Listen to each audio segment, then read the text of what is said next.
On the highest point overlooking Gull Lake in southwestern Michigan, 110 feet above the water, stands a Tudor palace of 15,000 square feet.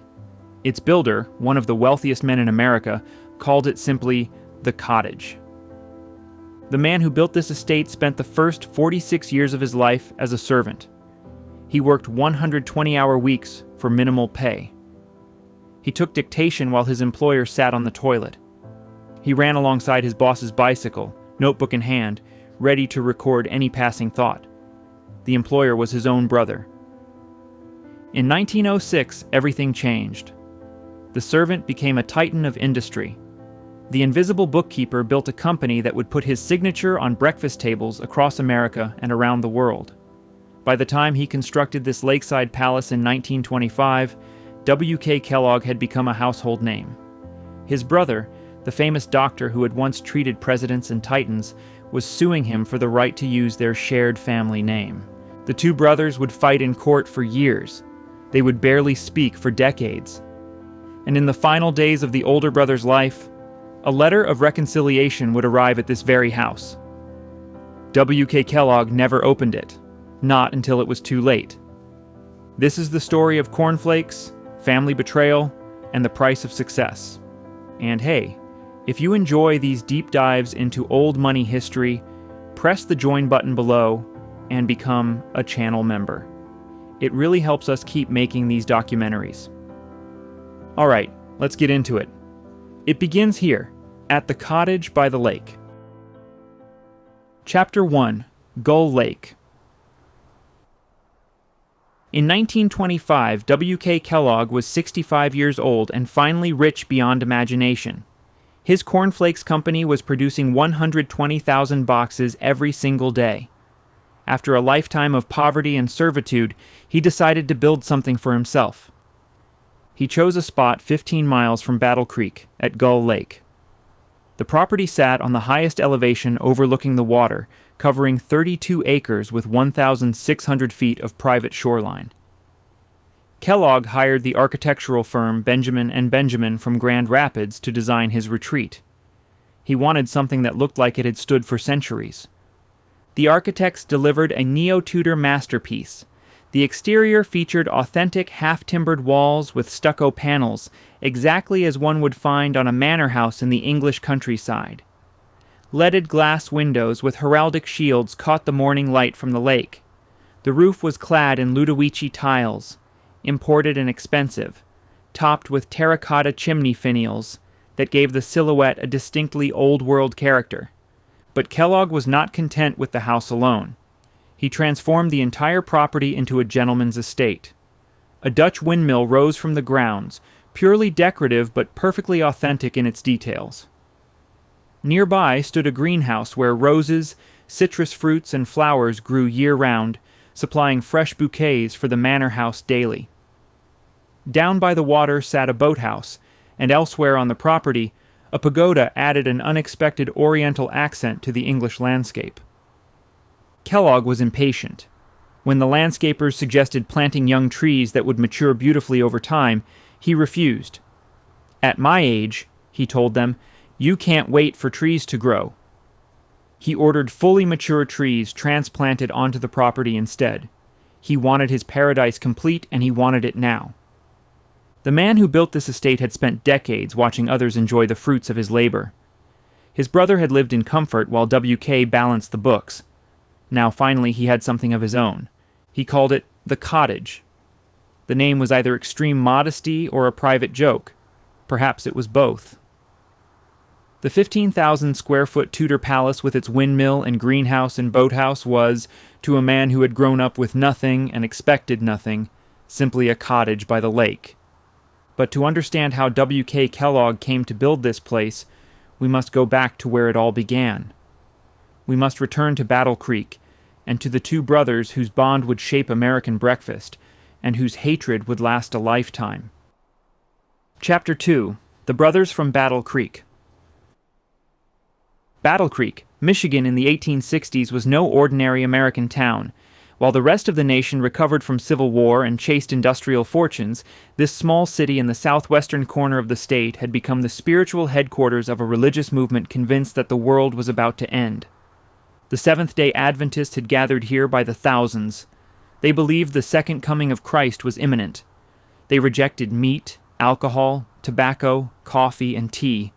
They observed the Sabbath on Saturday rather than Sunday, and they believed that the human body was a temple that must be kept pure for the Lord's return. In this community, John Preston Kellogg made brooms and raised his family. John Preston and his wife Ann Jeanette would have 16 children. 6 of them died from infectious diseases.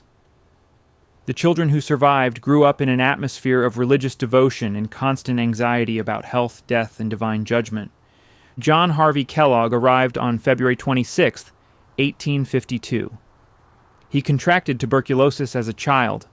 His left lung would remain largely useless for the rest of his life. But what he lacked in physical robustness, he made up for in intellect. The Adventist church leadership noticed him early. They saw potential. They decided to invest in his education. 8 years later, on April 7, 1860, Will Keith Kellogg was born. He was the 7th of the 16 children. From the beginning, his path diverged sharply from his older brothers. Where John Harvey was celebrated, Will Keith was overlooked. Where John Harvey received sponsorship and opportunity, Will Keith received chores and low expectations. The problem was his eyes. Will Keith could barely see the blackboard at school. His teachers assumed he was slow. His family assumed he was dim. Nobody thought to check his vision. The boy who would one day build a business empire spent his childhood labeled as the family's disappointment. At 13, Will Keith dropped out of school. His father put him to work selling brooms door to door. The teenager learned to pitch products to skeptical housewives, to handle rejection, to calculate margins and manage inventory. His brother was headed to medical school. He was selling brooms. John Harvey's trajectory could not have been more different. The church sent him to study at the Hygiotherapeutic College in New Jersey, then to the University of Michigan Medical School, and finally to Bellevue Hospital Medical College in New York City. He returned to Battle Creek in 1876 as a fully credentialed physician, 24 years old, ready to take charge of the Adventist health institution that would make him famous. The Western Health Reform Institute had been founded a decade earlier to put Adventist health principles into practice.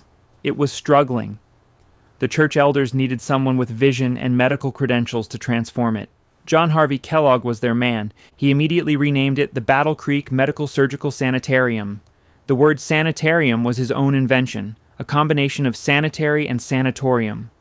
The San, as everyone came to call it, would become the most famous health resort in America. That same year, 1876, 16-year-old Will Keith Kellogg walked through the doors of his brother's institution. He was not there as a patient. He was there as an employee. John Harvey needed someone to keep the books, manage correspondence, and handle administrative details. Will Keith needed a job. The arrangement seemed natural. It would last 25 years. Chapter 3. The Sanitarium Madness. The doctor stood 5 feet 4 inches tall and dressed entirely in white. White suit, white shoes, white tie. On his shoulder sat a white cockatoo.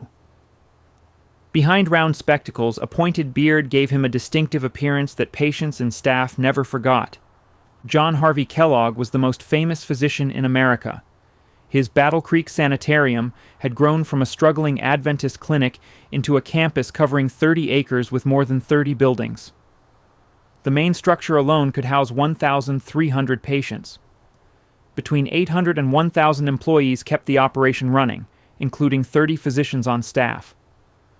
The people who filled those rooms were not ordinary patients. Presidents William Howard Taft, Warren G. Harding, and Calvin Coolidge all came to Battle Creek seeking restoration. Thomas Edison arrived when his mind needed rest. Henry Ford and Harvey Firestone escaped the pressures of business within these walls. Amelia Earhart prepared for her historic flights here. John D. Rockefeller Jr. sought refuge after the Ludlow massacre had stained his family's reputation. The San had become the place where America's elite went to be cleansed. On February 18, 1902, at 3:48 in the morning, Fire broke out in the main building. The flames spread rapidly. Staff roused 407 sleeping guests and evacuated them into the freezing Michigan night. Only one person died, an elderly man who went back inside for his belongings. The loss was estimated at $400,000. Most of it was uninsured. John Harvey Kellogg rebuilt on an even grander scale. The new sanitarium opened in May 1903, designed in the Italian Renaissance style. In 1928, he added a 14-story tower that dominated the Battle Creek skyline. His philosophy of health began with digestion. Kellogg believed that 90% of all human disease originated in the stomach and intestines. The solution was simple: clean them out. He invented an enema machine capable of pumping 15 quarts of water through a patient's bowels in a single minute. Patients received multiple enemas daily. Kellogg himself took one every morning and another at midday.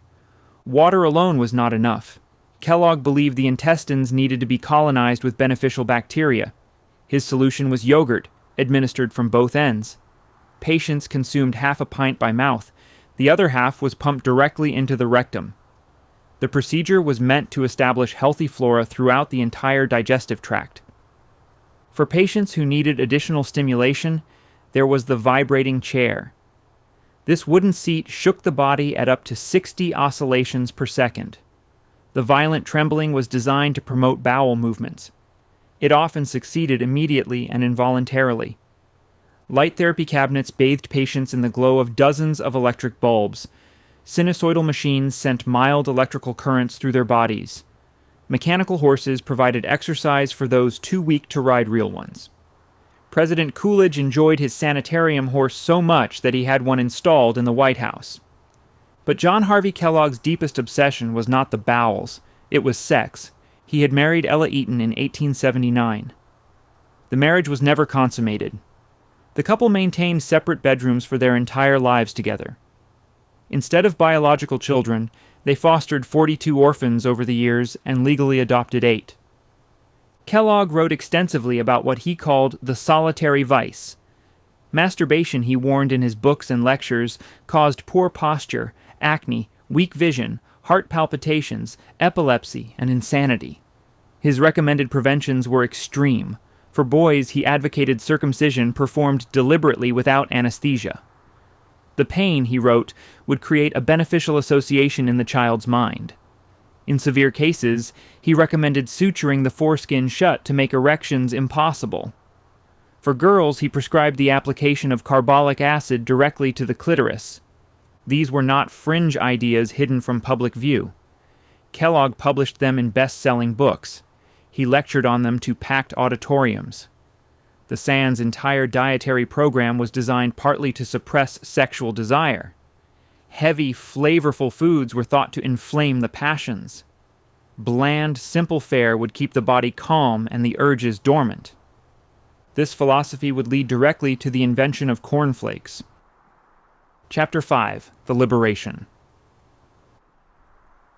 In 1884, W.K. Kellogg wrote in his diary, "I feel kind of blue. I am afraid that I will always be a poor man the way things look now." He was 24 years old and had already worked for his brother for 8 years. He would work for him for 22 more. The daily routine was humiliating.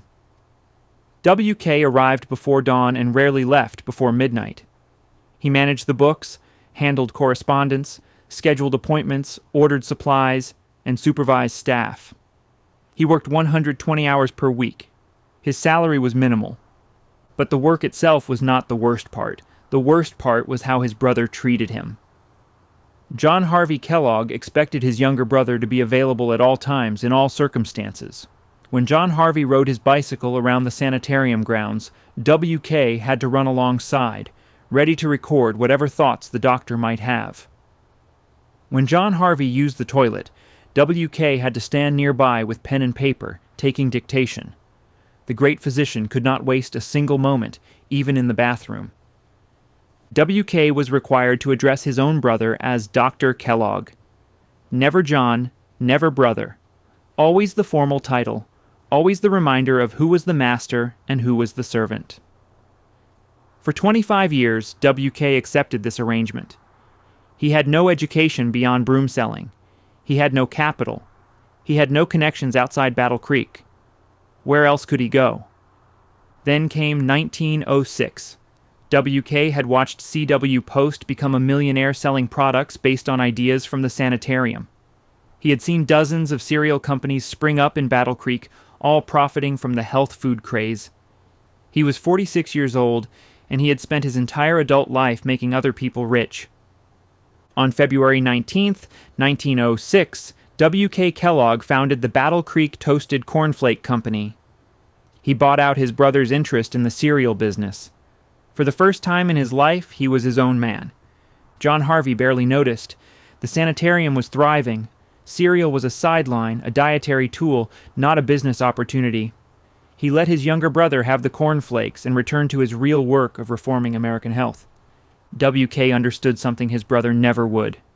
Americans did not want medicine for breakfast. They wanted something that tasted good. He added more sugar to the recipe. He added salt. John Harvey would have been appalled, but John Harvey was no longer in charge. Then W.K. did something radical. He took 1/3 of his startup capital and spent it on a single advertisement in Ladies' Home Journal. The ad invited housewives to wink at your grocer and see what you get. Grocers who received a wink were instructed to hand over a free sample box of Kellogg's cornflakes. The campaign was a sensation. In New York City alone, sales increased 15 times over. WK followed up with more advertising, more promotions, more free samples. He understood that in the new century, the product that shouted loudest would win. He also added something to every box that his brother could never have: his signature. W.K. Kellogg signed his name on the front of the package, a personal guarantee of quality. That signature remains on Kellogg's cereal boxes to this day.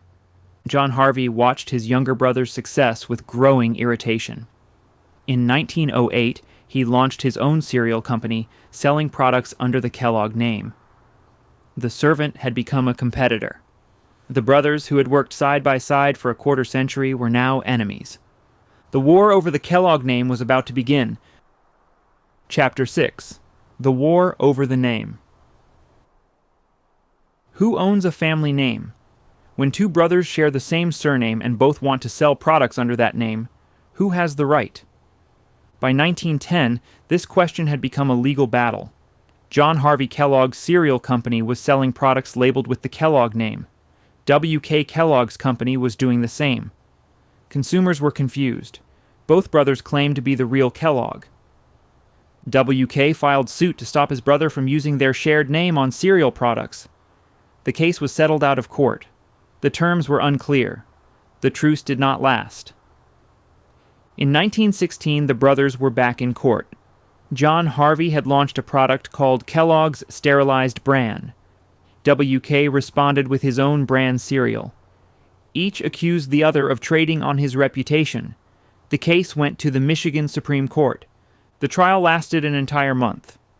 Witnesses testified about the history of the Sanitarium, the invention of cornflakes, and the meaning of the Kellogg name in American commerce. The central question was simple. When ordinary Americans heard the word Kellogg on a cereal box, who did they think of? John Harvey Kellogg took the stand. He was the world-famous physician. His books had been translated into many languages. He had treated presidents, titans of industry, and celebrities. For 40 years, the name Kellogg had meant health, wellness, and medical authority. He was the original Kellogg. His younger brother was merely a businessman trading on the family reputation. W.K. Kellogg presented a different case. He had spent millions of dollars advertising Kellogg's cornflakes. His signature appeared on every box. His company had made the Kellogg name famous in grocery stores across America. When a housewife reached for a box of Kellogg's cereal, she was not thinking of a doctor in Battle Creek. She was thinking of the product W.K. had built. In December 1920, the Michigan Supreme Court delivered its verdict. W.K. Kellogg won completely.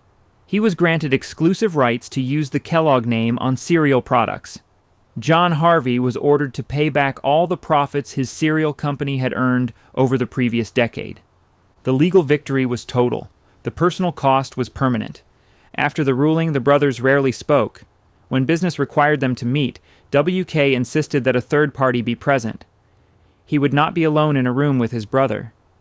The decades of condescension, the years of being treated as a servant, the fight over credit for cornflakes, WK had won in court, but he could not forgive. John Harvey continued to run the Sanitarium. WK continued to build his cereal empire. They lived in the same small city, their names appearing on products across America, but they existed in separate worlds. Chapter 7. Life at the Manor. As a boy, I never learned to play. W.K. Kellogg said this late in life, looking back on a childhood without games, without leisure, without joy. His Seventh-day Adventist upbringing had left no room for frivolity. His years as his brother's servant had left no time. Now, at 65, he had built a palace where play might finally be possible. He did not move there alone. In 1918, 6 years after his first wife Ella died, W.K. had married Dr. Carrie Staines.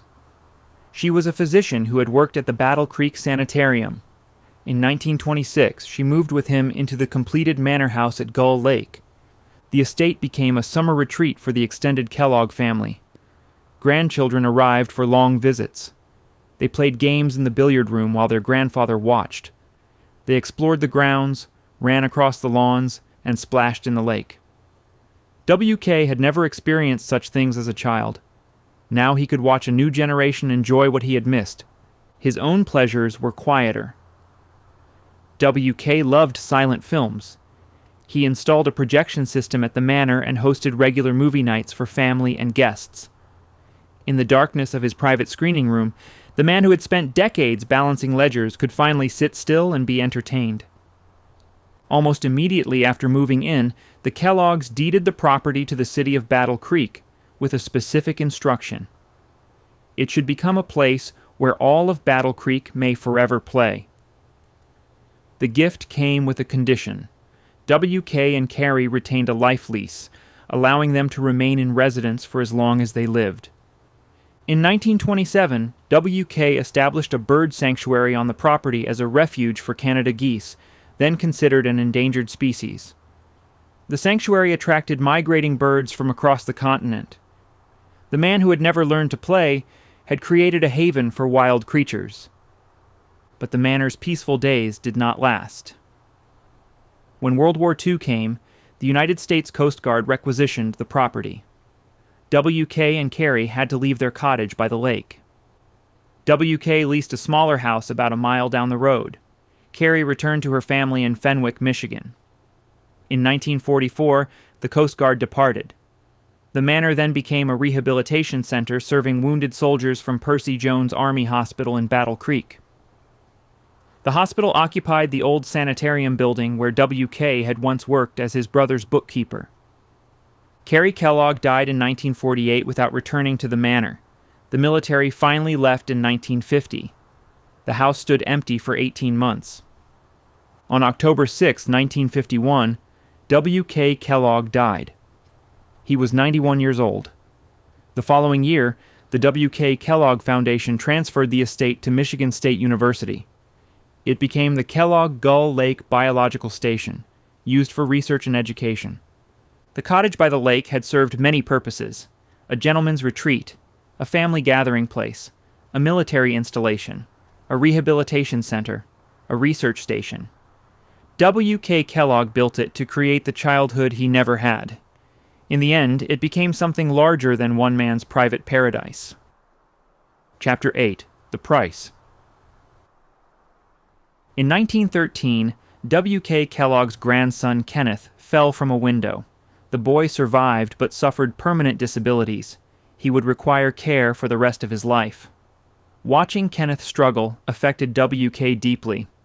This one tragedy would shape the rest of his legacy. 12 years later, W.K. faced another family crisis. His son, John Leonard, had worked for the company for 17 years. He invented the wax paper lining that kept cereal fresh inside the box. He developed All-Bran and held more than 200 patents. He was the heir apparent. In 1925, W.K. fired him. The reasons were personal, not professional. John Leonard had divorced his wife and married his secretary. He had also purchased an oat mill, which his father saw as a betrayal. WK could not tolerate disloyalty. He cut his son out of the company and out of his life. Father and son did not speak again. In 1930, at the height of the Great Depression, WK established the WK Kellogg Foundation. Over his lifetime, he donated $66 million to the foundation, representing 54% of his Kellogg company stock. The focus was simple: children's health, education, and welfare. Perhaps he was thinking of Kenneth when he made these gifts. The foundation funded the Ann J. Kellogg School in Battle Creek, which pioneered inclusive education for disabled children. It built hospitals and clinics. It trained nurses and doctors. It fed hungry children during the Depression when their parents had nothing. When asked about his philanthropy, WK rejected any suggestion of saintliness. "I am a selfish person and no philanthropist," he said. "I love to do things for children because I get a kick out of it." In 1937, doctors diagnosed WK with glaucoma. The disease progressed rapidly. Within a few years, he was completely blind. He would spend the last decade of his life in darkness. But blindness did not stop him. He continued attending board meetings at the company. He still visited the factory floor, guided by German Shepherd dogs descended from the famous Rin Tin Tin line. When his directors recommended cutting the advertising budget during hard times, WK overruled them. He ordered an increase of $1 million instead. He understood that a crisis was exactly when a company needed to fight for attention. Then came the final blow. WK had turned to his grandson John Jr. as the new successor after firing John Leonard. The young man joined the company and rose through the ranks. But the pressure proved too much. John Jr. was demoted. He suffered a mental breakdown. In 1938, he took his own life. By the end, W.K. Kellogg's two surviving sons had broken off all contact with their father. The man who built a company feeding millions of American families had lost his own. The man who had once been dismissed as dim-witted, who had worked so long in his brother's shadow, had built something that would outlast them both. But the cost had been terrible. His son refused to see him. His grandsons were dead or damaged. His brother remained an enemy. W.K. Kellogg had won everything and lost everyone. Chapter 9. The Letter. In 1943, John Harvey Kellogg was dying. He was 91 years old. His sanitarium had gone bankrupt a decade earlier. The Seventh-day Adventist Church had expelled him back in 1907 over theological disputes. The great health reformer who had once treated presidents now faced his final days with little of the glory he had once enjoyed. He thought about his brother. 37 years had passed since W.K. walked out of the sanitarium to start his own company. 23 years had passed since the court ruling that stripped John Harvey of the right to use his own name on cereal boxes. The brothers had barely spoken in all that time. Whenever they met, a third party had to be present at W.K.'s insistence. The hatred had calcified into something permanent. But death has a way of softening old grievances. John Harvey picked up a pen and wrote a letter to his younger brother. In it, he admitted what he had never acknowledged while he was healthy and powerful. He had treated W.K. badly. He had taken him for granted. He had failed to recognize his contributions. He was sorry. The letter arrived at W.K.'s home. W.K. was 83 years old and completely blind. Someone would have had to read the letter aloud to him. He chose not to have it read. The envelope sat unopened. On December 14, 1943, John Harvey Kellogg died of bronchitis. He was 91. Only after his brother was dead did W.K. finally have the letter read to him. What he felt in that moment, no one recorded. Regret, perhaps, or satisfaction that his brother had finally acknowledged the truth. Or simply the hollow realization that reconciliation was no longer possible. The two men who had invented cornflakes together, who had built and destroyed their relationship over 6 decades, would never speak again. W.K. lived 8 more years. He continued his work with the foundation. He remained involved with the company he had built. The blind old man still showed up, still made decisions, still cared about the empire that bore his name. When death finally came for W.K. Kellogg, it came quietly. The man who had started with nothing, who had revolutionized American breakfast, who had given away $66 million to help children, slipped away at his home. He was the same age his brother had been, 91. The letter had come too late, but perhaps it would not have mattered if it had come earlier. Some wounds cannot be healed with words. W.K. had spent a quarter-century being humiliated by his brother. No apology, however sincere, could erase that. The brothers were bound together by blood, by invention, by hatred, and finally by death. Oak Hill Cemetery sits on a gentle slope in Battle Creek, Michigan. Among its graves lie Sojourner Truth, the abolitionist and women's rights activist, and C.W. Post, the serial pioneer who made his fortune from ideas he learned at the Sanitarium. And here, side by side, rest the Kellogg brothers. John Harvey Kellogg died in 1943. W.K. Kellogg followed 8 years later. In death, they lie closer than they ever allowed themselves to be in their final decades of life. 2 headstones, 2 names, one family torn apart by ambition and pride. The sanitarium where it all began no longer exists as John Harvey knew it. The grand building became a military hospital during World War II, then a federal center. The patients stopped coming long ago. The enemas and vibrating chairs and yogurt treatments are remembered now only as curiosities from a stranger era of American medicine. But the cottage by the lake still stands. The Tudor manor at Gull Lake, where W.K. Kellogg watched his grandchildren play and screened silent films in the evenings, has been preserved. Students and researchers from Michigan State University walk the grounds where the serial king once planted fully grown trees because he could not wait for saplings to mature. And the signature endures. Every morning, in kitchens across America and around the world, people reach for boxes bearing the name W.K. Kellogg wrote over a century ago. They pour cornflakes into bowls without thinking about the brothers who invented them, the decades of humiliation that preceded them, or the family that was destroyed in their wake. W.K. Kellogg once wrote in his diary that he feared he would always be a poor man. He was wrong about that. He became one of the wealthiest men in America. He gave away $66 million to help children he would never meet. He built a company that still feeds millions. But he was right about something else. As a boy, he never learned to play, and as a man, he never learned to forgive. The letter from his dying brother sat unopened until it was too late. The reconciliation never came. The brothers are together now in the Michigan earth, their graves just feet apart. The war over the Kellogg name is finally over. Neither of them won.